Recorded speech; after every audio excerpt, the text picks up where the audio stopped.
Bonjour à tous et merci de rallier Eden TV pour suivre l'actualité. Voici le sommaire. Dans l'actualité, le point de la visite de 48 heures d'une délégation du ministère de l'Enseignement supérieur sénégalais à la direction de l'Office du baccalauréat du Bénin. À la fin de la mission, la délégation a livré à la presse ce mardi l'objet de cette visite. À suivre 24 heures plus tôt, le lancement des travaux de construction de 2 écoles maternelles et l'inauguration des locaux de la brigade territoriale de Zivier par le maire Georges Bada de la commune d'Abomey-Calavi et ses conseillers. Et puis au plan international, plus précisément sur le continent africain, la Côte d'Ivoire, premier producteur mondial de la fève à brite depuis ce mardi, le siège de l'Organisation mondiale de cacao. Dans ce journal, vous suivrez le film de cette cérémonie. À nouveau, bonjour.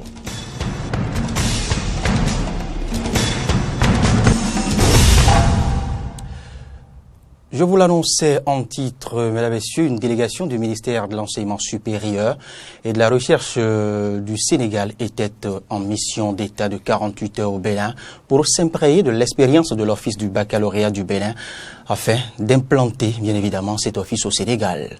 À l'issue de cette mission, ils ont tenu un point de presse à la direction de l'Office du baccalauréat du Bénin. Le compte rendu est signé de Carlo François et de Fréjus Fiossi. À l'issue d'une visite d'État qui a duré 48 heures, la délégation sénégalaise du ministère de l'Enseignement supérieur et de la Recherche, conduite par le secrétaire général du dit ministère et le directeur de l'Office du baccalauréat du Sénégal, était au Bénin pour s'enquérir des méthodes et procédures de fonctionnement de l'Office du baccalauréat béninois et de voir dans quelle mesure fait pareil dans leur pays. Nous sommes, comme je l'ai rappelé tantôt, en mission officielle d'échange et de capitalisation auprès de nos frères et amis du Bénin dans le cadre de l'organisation du baccalauréat. Donc, en fonction de cette réalité, il était important qu'il y ait un décrochage administratif de l'Office du bac qui dépendait jusque-là de l'Université Cheikh Anta Diop de Dakar. Donc, c'est dans ce cadre-là que le ministre nous a demandé de venir rencontrer nos amis, nos frères du Bénin, qui ont une expérience bien assise dans le cadre de l'organisation du baccalauréat, afin que l'on puisse nous inspirer du modèle béninois pour implémenter justement cet office national du baccalauréat au Sénégal.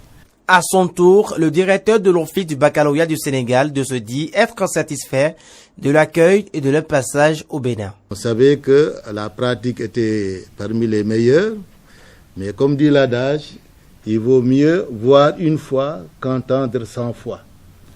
Et donc, quand chez nous, c'est posé le problème de mission au niveau de la sous-région pour essayer de voir comment améliorer notre système, on a pensé automatiquement à notre petit frère, comme il l'a dit. Et je pense que le secrétaire général l'a déjà remercié, mais je pense que c'est pas en vain mot, en tout cas c'est quelque chose qui est sincère et que nous avons vécu. Quant au directeur de l'Office du baccalauréat du Bénin, non seulement il est très honoré de cette visite de ses pairs du Sénégal, mais il est très satisfait et affirme la collaboration entre les deux pays frères. C'est une visite réussie. C'est nous qui recevons, mais nous pouvons dire que c'est une visite réussie parce que c'est un rendez-vous du donner et du recevoir. Je crois que nous devons faire la même chose avec tous nos collègues en charge de l'organisation du baccalauréat. Parce que nous tendons, comme ils l'ont dit, vers un baccalauréat unique dans l'espace humois. Et pour cela, il faut des préalables, il faut des arrangements, il faut des ententes. Il faut capitaliser les efforts et faire les choses de manière unitaire pour que, effectivement, le bac puisse être utile à tous les pays, pour que le Béninois qui va au Sénégal, s'il veut travailler au Sénégal avec son bac, avec le bac, on ne va pas douter de la réalité de ce bac-là. Le Sénégalais qui vient ici sera à l'aise. Je crois que ça va dans le sens de l'unité africaine. Le bac étant le premier diplôme universitaire, il est donc important de l'organiser avec beaucoup de rigueur, assurant ainsi sa crédibilité. 24 heures plus tôt, mesdames et messieurs, commémoration ce mardi de la journée mondiale de lutte contre le paludisme, cette affection infectieuse qui est due à des parasites transmis à l'homme par des piqûres de moustiques femelles, comme il m'a appelé Anophèle. Le paludisme est en baisse de 21% de 2010 à 2015 dans de nombreux pays africains, selon l'OMS, l'Organisation mondiale de la santé. Dans cet élément qui vous sera proposé, fidèles amis, vous suivrez les types de traitement de cette affection et les modes de prévention, j'allais dire. Une précision du docteur Ulrich Agbacho. Il est au micro de Fréjus Seoulan et de Fréjus Fiossi. Le paludisme crée autant de ravages. Toutes les 45 secondes pratiquement, il y a un enfant qui meurt du paludisme dans le monde. Et ça fait partie de 20% des décès des enfants en général. C'est pas la piqûre de moustique qu'on le contracte. On dit qu'il n'y a pas de symptômes spécifiques, mais ça commence surtout par des maux de tête, ou qu'on n'ait pas senti des céphalées, et parfois des alternances de fièvre, frissons, tremblements, des sueurs, qui arrivent surtout le soir, c'est-à-dire en vespérale. On peut avoir aussi des douleurs musculaires, des diarrhées, des vomissements, des complications du paludisme. Il y a éclatement des hématies qui sont parasitées. Ça attaque surtout les globules rouges. Donc ça va passer par les urines. Et là, dans les plaintes, on a les urines qui sont Coca-Cola. Et lorsque nous on fait un test, on voit que effectivement le sang est passé dans les urines. Il y a aussi le neuropaludisme, c'est-à-dire des hématies qui bougent des vaisseaux du cerveau au niveau de ces enfants, surtout les enfants. On n'en voit pas chez les adultes, c'est très rare. Il y a aussi le rein qui peut être endommagé, donc on aura une insuffisance rénale ou encore des œdèmes pulmonaires. Pour traiter le paludisme, il faut dire que on distingue deux sortes, le paludisme simple et le paludisme grave. Quand le paludisme est simple, on utilise les dérivés d'artémisinine. C'est des médicaments qu'on prend à la pharmacie, dont la durée de traitement dure en général 3 jours. On prend souvent et puis ça passe. Maintenant, lorsque le paludisme est compliqué, là on est obligé de faire le traitement par la quinine. Et le traitement peut durer jusqu'à 10 jours. Pour ceux qui s'adonnent à l'automédication, ce n'est pas une très bonne chose. Ce n'est pas une bonne chose. Du moment où parfois d'autres prennent directement la quinine pour des paludisme aussi simple. Donc, vu tous les effets de la quinine, ce n'est pas bien de compenser par la quinine. Donc, on avait dit que c'est pour le paludisme grave qu'il faut prendre la quinine après la perfusion. Donc, il faut aller carrément dans les centres de santé pour se faire diagnostiquer. Il faut la protection mécanique par les moustiquaires imprégnés d'insecticides. Il faut essentiellement aussi utiliser les insecticides pour pulvériser la chambre. Il faut protéger les portes et fenêtres par les grillages. Il faut aussi renverser les petits points d'eau qui tournent autour de la concession pour rendre sain son environnement. Parlons maintenant politique et direction. Palais des gouverneurs, nous sommes à l'Assemblée nationale du Bénin où les députés ont achevé ce lundi à l'Assemblée nationale l'examen de la proposition de loi sur l'identification des personnes physiques en République du Bénin. Le test a été passé au peigne fin, j'allais dire article par article. 8 titres ont reçu l'avis favorable des députés en plénière. Vous aurez de plus amples précisions dans nos prochaines éditions.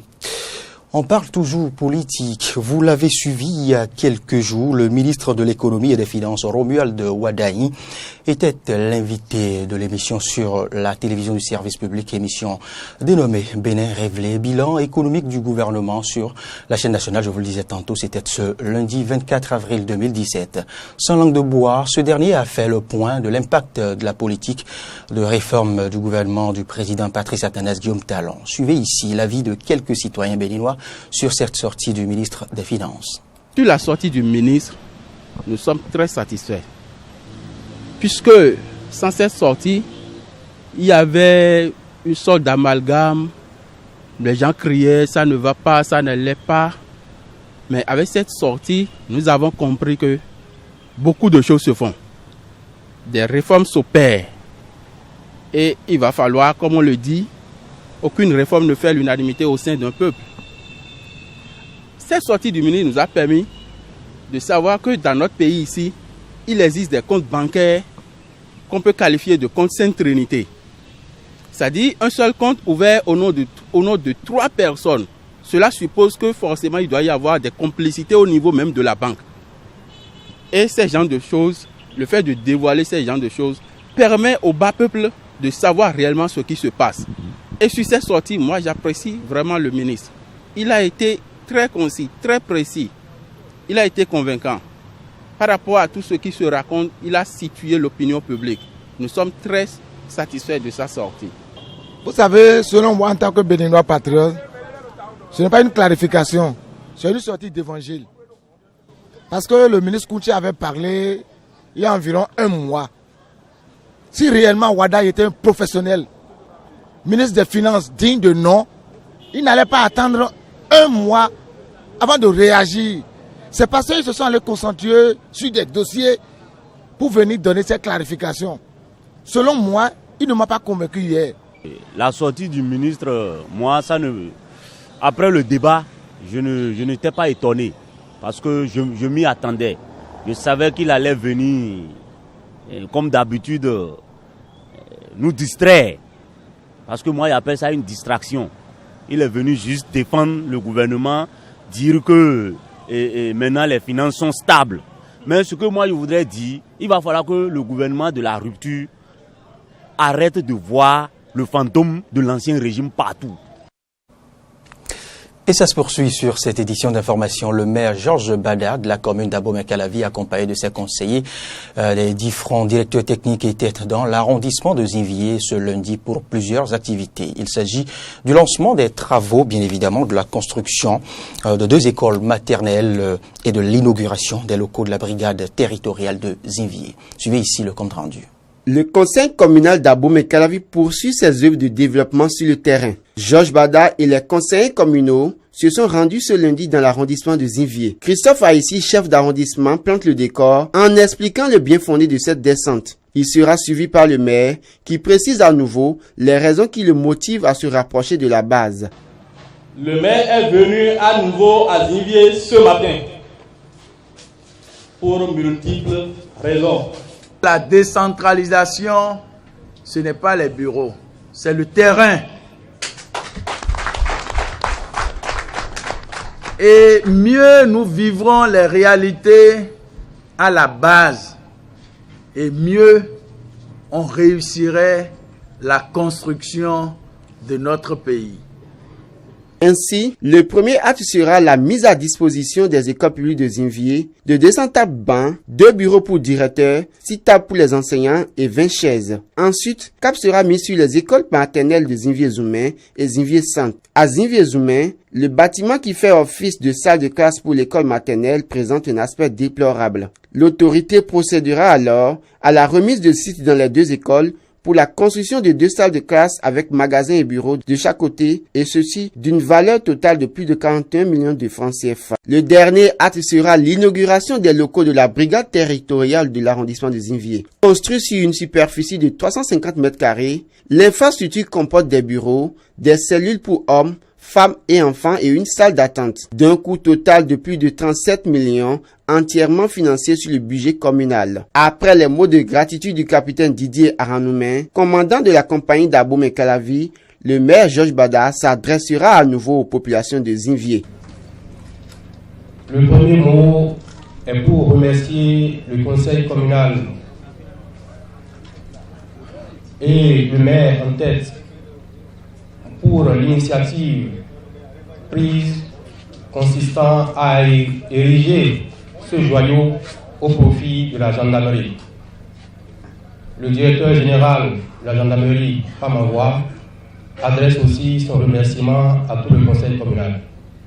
Aujourd'hui, les gendarmes vont pouvoir travailler dans de bonnes conditions grâce au conseil communal d'Abomey-Calavi. Le développement sans la sécurité n'est que 20 mots. Vous avez besoin d'aller et de venir en paix. Je voudrais ici dire à la population que leur travail ne saurait se faire sans votre contribution. Avec ses réalisations d'infrastructures socio-communautaires, le maire Georges Bada et son équipe entendent impacter considérablement les populations à la base à travers l'amélioration de leurs conditions de vie et de travail. Rendez-vous est donc pris dans environ 4 mois pour la réception des modules de classe selon l'engagement pris par les entrepreneurs en charge de la réalisation des travaux. Parlons société dans cette même commune, dans l'arrondissement de Godomain. Au registre société, eh bien, nous allons aborder les usagers de plusieurs voies. Le constat, bien sûr, fait par les usagers de plusieurs voies de l'arrondissement de Godomain dans la commune d'Abomey-Calavi. Ils souffrent tout un martyr. Et pour cause, les caniveaux, bien évidemment, curés, qui sont abandonnés à ciel ouvert avec des déchets à proximité, créant ainsi des ennuis colossaux à ces usagers des différents axes de cet arrondissement de Godomain. Le constat est fait dans ce reportage. Ce caniveau de fortune recouvert de dallettes réalisé en bois par les riverains est en partie à ciel ouvert depuis plusieurs mois. Du coup, les habitants de Savy n'ont eu d'autre choix que d'implanter au milieu de ce trou béant ce bois autour duquel est attaché un vêtement de couleur rose. Une manière de signaler aux usagers de cette voie qu'ici un danger guette. On ne peut même pas dire, les véhicules tombent dedans. C'est pas bon pour les enfants aussi. Si les enfants veulent traverser, ils tombent dedans. La fois dernière, il y a eu une voiture qui s'est fait rentrer dedans.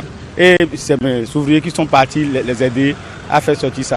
On n'a pas le choix, parce que c'est des voies que nous empruntons chaque fois pour vaquer à nos occupations diverses.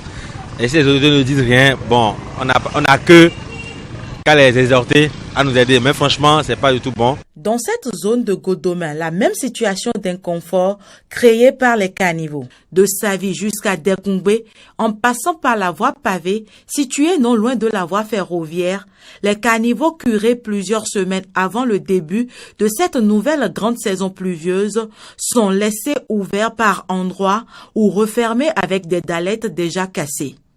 Conséquence, les automobilistes devant emprunter le tronçon, passant derrière ce fétiche Tolegba, implanté sur la route menant au CEG Godomain, sont obligés de prendre le sens interdit. À Fignon, les poids lourds qui s'efforcent de passer près des caniveaux ouverts s'enlisent dans les trous et créent ainsi un embouteillage monstre sur une voie déjà trop étroite. Voilà depuis des années que nous vivons ce martyre-là. Il y a des caniveaux qui sont curés, mais il y a aussi des caniveaux qui sont endommagés. Et les trous sont restés ouverts et puis bon, parfois des camions tombent dedans, des petits véhicules tombent aussi dedans. Et voilà, mais ils viennent de barrer la voie et la circulation est impraticable puisque c'est une voie empruntée par beaucoup de gens. Toute la population prend part ici souvent parce que c'est la partie pavée de la zone. On sait bien que bon, la population a des difficultés à circuler. Autre phénomène, les tas de boue et autres déchets solides curés sont abandonnés sur les voies pavées, occasionnant des glissades qui finissent par les chutes des motocyclistes. Par ailleurs, quelques nouvelles dallettes réalisées par la mairie depuis plusieurs semaines sont également abandonnées par les prestataires au bord des rues, empêchant la libre circulation des piétons. J'aurais souhaité que la mairie qui a initié ces travaux puisse suivre les travaux afin que ceux qui exécutent les travaux puissent rapidement et promptement, de façon méthodique, finir ces choses-là pour permettre la libre circulation des populations. Je souhaite que la mairie fasse diligence et qu'il y ait réellement un suivi pour les travaux initiés. L'actualité sur le continent africain maintenant. L'Organisation internationale du cacao a inauguré son siège à Abidjan, la capitale économique de la Côte d'Ivoire, premier producteur. En 7 ans de crise pour ce secteur, cette installation dans un pays producteur se veut très symbolique. L'organisation est au plus près de ses membres alors que le coût du cacao est au plus bas depuis 2012. Reportage. L'Organisation internationale du cacao, ICO, implantée depuis 1973 à Londres, a inauguré ce 25 avril son siège à Abidjan, la capitale économique de la Côte d'Ivoire, premier producteur mondial d'une fève dont le coût est en chute libre. L'ICO s'installe en Côte d'Ivoire alors que l'économie cacaoyère est secouée par la lutte des cours sur le marché mondial, la baisse conséquente des prix aux producteurs.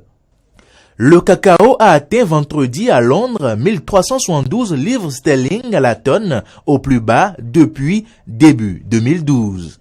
Face à la chute des cours mondiaux, le prix d'achat aux producteurs en Côte d'Ivoire est passé de 1100 francs CFA par kilogramme à 700 francs CFA pour la campagne intermédiaire. Cette situation s'en ressent sur l'économie du pays qui a procédé à des ajustements. Pour le directeur exécutif de l'ICO et le vice-président de la Côte d'Ivoire, cette implantation de l'ICO à Abidjan est une opportunité pour le pays.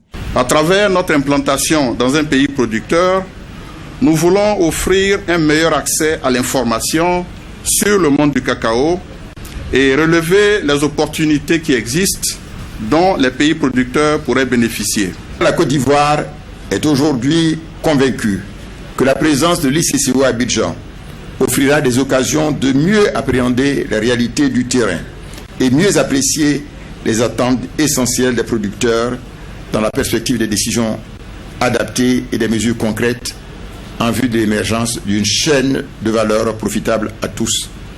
Le cacao est vital pour l'économie ivoirienne. Ce secteur représente 15% du produit intérieur brut, plus de 50% des recettes d'exportation et surtout les 2/3 des emplois directs et indirects, et des revenus de la population, selon la Banque mondiale. Cette édition s'en va finir, mais pas avant cette escale en Égypte. Percussions stridentes et tout un nuage de fumée d'encens priaient en langue copte. Dans une église du Caire, les fidèles catholiques attendent avec ferveur l'arrivée du pape François qui vient soutenir les chrétiens égyptiens endeuillés par des vagues d'attentats meurtriers. Reportage. Dans l'église Saint-Joseph du Caire, dernière répétition pour la chorale. Les fidèles catholiques attendent avec ferveur l'arrivée du pape François en Égypte. Le pontife sera au Caire vendredi et samedi pour son premier voyage dans le plus peuplé des pays arabes. Nous avons commencé les préparations quand nous avons appris la visite du pape il y a environ un mois et quand nous avons su que notre chorale avait été choisie pour participer à la cérémonie. Le pape vient soutenir les chrétiens d'Égypte endeuillés et inquiets après des attentats meurtriers. Pour le patriarche copte catholique, cette visite a pris une dimension hautement symbolique. Début avril, un double attentat suicide a fait 45 victimes dans 2 églises coptes. L'Égypte mérite de recevoir du soutien, en particulier avec ce qui se passe et les attentats terroristes et criminels dans le pays. Sur les 9 millions de chrétiens égyptiens, 270 000 sont catholiques. Une petite communauté qui veut réserver un accueil mémorable au pape et qui espère que sa visite renforcera le dialogue avec les autorités musulmanes.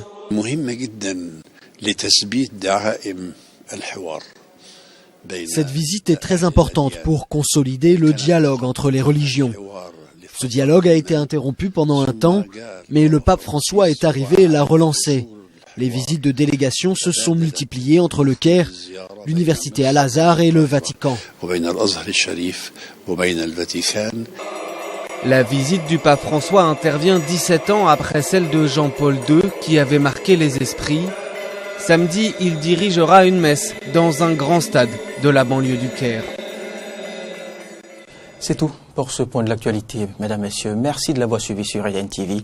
Prochain rendez-vous avec l'actualité, vous le savez, c'est à 20h avec Carole Olaye. Continuez à nous suivre sur les réseaux sociaux, Facebook, Twitter, sur notre site internet benin-6eden.tv.